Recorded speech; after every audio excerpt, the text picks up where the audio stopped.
सब्र रखो, जिंदगी तुम्हें तो हर चीज देगी जिसके तुम लायक हो।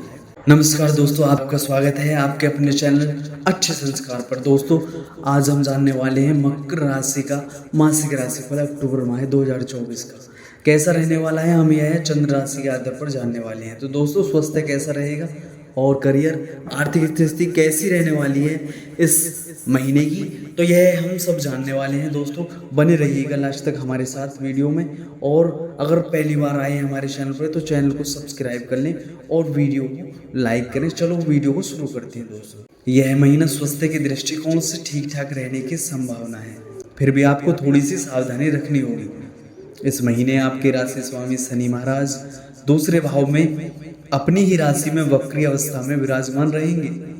उधर बृहस्पति 9 अक्टूबर से वक्री होकर आपके प्रथम भाव पर भी दृष्टि डालेंगे तथा मंगल महाराज महीने की शुरुआत में अपनी नीच राशि कर्क में आपके छठे भाव में विराजमान रहेंगे। उसके बाद 20 अक्टूबर से मंगल सप्तम भाव में आकर आपकी ही राशि पर दृष्टि डालेंगे। इसलिए स्वास्थ्य समस्याओं के प्रति लापरवाही बरतें, बल्कि इन्हें एक संकेत समझें जिसकी मदद से आप अपने स्वास्थ्य को बेहतर बना सकते हैं। खुद के प्रति लापरवाही बरतने से बचेंगे तो सब ठीक होगा। इस महीने आपको दांतों में दर्द, मुंह के छाले या गले में दर्द होने की आशंका है। साथ ही पेट से जुड़ी समस्याएं भी परेशान कर सकती हैं, इसलिए सावधानी रखें। और दोस्तों, करियर की दृष्टिकोण से यह महीना बढ़िया रहने की संभावना है, क्योंकि दसम भाव के स्वामी शुक्र महाराज महीने की शुरुआत में दसम भाव में ही विराजमान रहकर आपको कार्यालय में अच्छी सफलता देंगे। आपके आसपास का माहौल भी बढ़िया रहेगा। बस आपको एक बात का ध्यान रखना है कि यदि आप किसी से व्यर्थ की गप्पेबाजी और अपने पर्सनल बातें ज़्यादा शेयर न करते हुए अपने काम पर ध्यान देंगे तो इससे आपको अपने करियर में अच्छे परिणाम मिलेंगे। साथ ही किसी से भी झगड़े या विवाद से बचें। छठे भाव के स्वामी बुध महाराज महीने की शुरुआत में आपके नवम भाव में और उसके बाद 10 अक्टूबर से दसम भाव में प्रवेश करेंगे। इसलिए कार्य क्षेत्र में आपको बदलाव का सामना करना पड़ सकता है। आपके कार्यस्थल की स्थिति में बदलाव आ सकता है, जिसकी वजह से आपको स्थान परिवर्तन करना पड़ सकता है। महीने की शुरुआत में आपके पास अच्छी नौकरी का अवसर आ सकता है, जिसे आपको समय रहते स्वीकार करने पर ध्यान देना होगा। इस नौकरी में आपको अपनी प्रतिभा दिखाने का मौका मिलेगा। हालांकि छठे भाव के स्वामी बुध महाराज महीने की शुरुआत से ही आपके नवम भाव में सूर्य और केतु के साथ विराजमान रहेंगे तथा छठे भाव में मंगल महाराज बैठे रहेंगे। इसके परिणाम स्वरूप सरकारी क्षेत्र में आपको परिस्थितियों से जूझने का मौका मिलेगा। ऐसे में आप मजबूत बनेंगे और खूब मेहनत करेंगे। संघर्ष के बाद आपको अच्छी सफलता मिल सकती है। व्यापार करने वाले जातकों के लिए महीना अनुकूल रहेगा। इस दौरान आपकी योजनाएं सफल होगी। इससे आपके व्यापार को एक नई ऊर्जा प्राप्त होगी, जिससे आप अच्छी सफलता प्राप्त कर सकेंगे। व्यवसायिक संबंध सुधरेंगे और लंबी यात्राओं से आपको लाभ होगा। और कैसे रहने वाले हैं आपके प्रेम संबंध और व्यक्तियों से आपके संबंध कैसे रहेंगे? यदि आप किसी प्रेम संबंध में हैं तो आपके लिए यह महीना अनुकूल रहने की संभावना है। आप और आपके प्रियतम के बीच अच्छा सामंजस्य देखने को मिलेगा। साथ ही आप दोनों एक दूसरे की अच्छी बुरी बातों को समझेंगे और एक दूसरे की गलती उजागर नहीं करेंगे। यह आपके रिश्ते की सबसे बड़ी बात होगी और इसी से आपको एक दूसरे का साथ देने का मौका मिलेगा। इसी समय आपके प्रेम विवाह होने के योग भी बनेंगे। विशेष रूप से महीने के उत्तरार्ध में अपनी पसंद से विवाह करने की स्थिति बन सकती है। अगर आप किसी को प्यार करते हैं और शादी करना चाहते हैं तो महीने का उत्तरार्ध इसके लिए अनुकूल रहने वाला है। वैसे इस महीने आपके प्रियतम के दिल में आपके प्रति सम्मान की भावना भी रहेगी।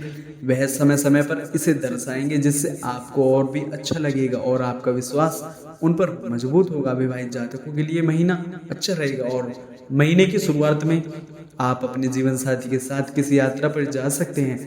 साथ ही आप पारिवारिक जरूरतों को पूरा करेंगे।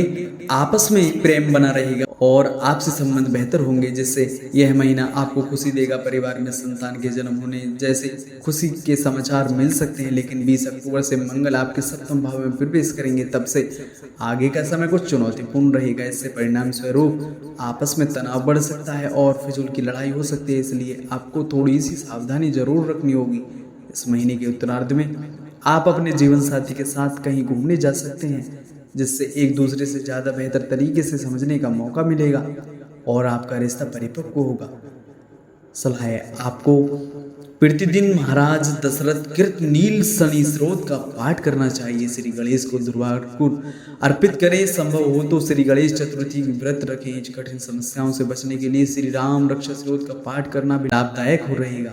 सामान्य यह महीना मकर राशि में जन्मे लेने वाले जातकों के लिए अनुकूल रहने की संभावना है। अक्टूबर में आपको स्वास्थ्य लाभ होगा, लेकिन आपको अपने खुद की गलतियों की वजह से परेशानी उठानी पड़ सकती है, क्योंकि आप अपनी सेहत के प्रति लापरवाही रहेंगे और यह स्थिति आपको बीमार बना सकती है। करियर के मामले में आपको कुछ बदलाव देखने को मिल सकते हैं। साथ ही नौकरी में बदलाव आ सकता है और आपको कोई नई नौकरी मिल सकती है।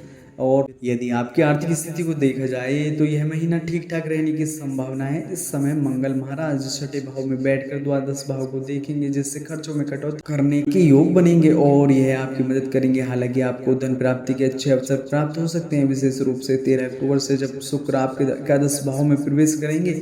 यह समय आर्थिक रूप से अच्छा रहेगा और आपकी उन्नति होगी। साथ ही आपको धन धान्य की प्राप्ति होगी। वहीं बृहस्पति महाराज पूरे महीने पंचम भाव में विराजमान रहेंगे और वहां से अपनी पूर्ण दृष्टि से आपके एकादश भाव को देखकर आपकी आमदनी में वृद्धि के योग बनाते रहेंगे, इसलिए आपको चिंतित होने की आवश्यकता नहीं होगी। सूर्य और बुध आपके दशम भाव में महीने के उत्तरार्ध में आ जाएंगे, तब आपको सरकारी क्षेत्र से भी लाभ हो सकता है। व्यापार करने वाले जातकों को यात्राओं से तो लाभ होगा ही, बल्कि व्यावसायिक क्षेत्रों से जुड़े लोगों के बार बार संपर्क करने से भी कुछ बढ़िया मुनाफा हाथ लग सकता है और आपकी आर्थिक स्थिति सुधर सकती है। मित्र और परिवार, यह महीना पारिवारिक जीवन के लिए ठीक ठाक रहने की संभावना है, क्योंकि दूसरे भाव के स्वामी शनि महाराज दूसरे भाव में वक्री अवस्था में रहेंगे, जिससे आप कई बार स्पष्टवादिता का परिचय देंगे, यानी कि अपनी बात को साफ साफ कहेंगे, भले ही किसी को आपकी बात बुरी लग जाए। हालांकि कुछ परिवार के सदस्य इसका बुरा भी मान सकते हैं और आपसे उनकी कहा सुनी हो सकती है, इसलिए आपको थोड़ा सा मीठा बोलने का प्रयास करना चाहिए, ताकि आपकी कही हुई सही बात किसी को कड़वी न लगे। वक्री शनि महाराज की दृष्टि आपके चतुर्थ भाव पर भी होगी और चतुर्थ भाव के स्वामी मंगल महाराज महीने की शुरुआत में छठे भाव में होंगे और 20 अक्टूबर से आपके सप्तम भाव में प्रवेश कर जाएंगे। ऐसे में आपको कुछ चुनौतियों का सामना भी करना पड़ेगा और परिवार में कभी कभी विवाद जन्म ले सकता है। हालांकि कोई चिंता की बात नहीं होगी, फिर भी आपको मानसिक तनाव हो सकता है। जहाँ तक आपके भाई बहनों का सवाल है तो वह आपके लिए मददगार और सहयोगी साबित होंगे। हालांकि वह मूडी हो सकते हैं और अपने मन के अनुसार ही काम करेंगे, फिर भी आपको उनका साथ पाकर खुशी होगी। साथ ही वह किसी यात्रा पर भी जा सकते हैं। परिवार में माता पिता का स्वास्थ्य अनुकूल रहेगा, लेकिन 20 अक्टूबर से जब मंगल आपके सप्तम भाव में प्रवेश करेंगे और वहां से आपके दशम भाव, प्रथम भाव और द्वितीय भाव को देखेंगे, तो परिवार में कुछ बातों को लेकर लंबा विवाद चल सकता है, इसलिए थोड़ी सी सावधानी दिखानी होगी। ऐसे में आप अपनी बुद्धिमानी दिखाकर कई सारी समस्याओं से बच सकते हैं। मित्रों, इस वीडियो में सिर्फ इतना ही। मिलते हैं एक और नेक्स्ट वीडियो में, तब तक अपना ख्याल रखिएगा। जय माता दी दोस्तों।